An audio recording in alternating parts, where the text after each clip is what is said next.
संभल में बीते साल हुई हिंसा के संबंध में मुख्यमंत्री योगी आदित्यनाथ को लगभग 450 पन्नों की एक रिपोर्ट सौंपी गई है।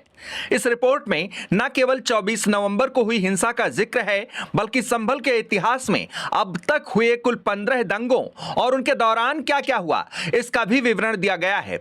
बता दें कि यह रिपोर्ट पहले राज्य कैबिनेट के समक्ष पेश की जाएगी और कैबिनेट से मंजूरी मिलने के बाद आगामी विधानसभा सत्र के दौरान इसे सदन में रखा जाएगा। 450 पन्नों की इस विस्तृत रिपोर्ट में संभल में हिंदुओं की घटती आबादी का कारण भी बताया गया है और दंगों की साजिशों का भी जिक्र है।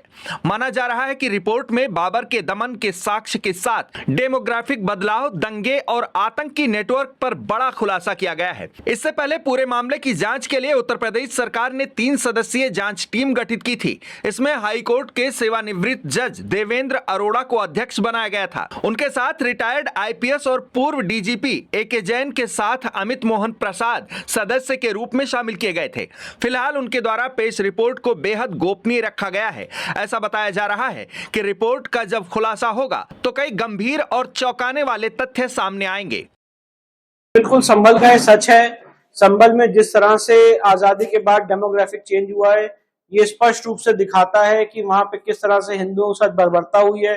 15 ऐसे दंगे हुए हैं जिसमें एथनिक क्लेंजिंग की गई है। हिंदू समाज के लोगों के साथ वहां पे उनके फंडामेंटल राइट्स का उल्लंघन किया गया है।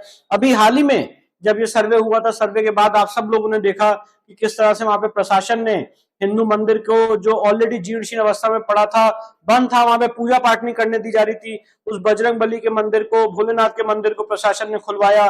किस तरह से वहां पे बावली मिली है, किस तरह से वहां पे अलग अलग कूप और कुएं मिल रहे हैं, जो ये साबित करता है कि पुराणों के अनुसार वो एक बहुत ही पूज्य स्थल रहा है और एक जबरन ढंग से, गलत ढंग से इस पूरे परिसर को, हरिहर मंदिर को हमारे एक मस्जिद का शेप देने की कोशिश की गई है।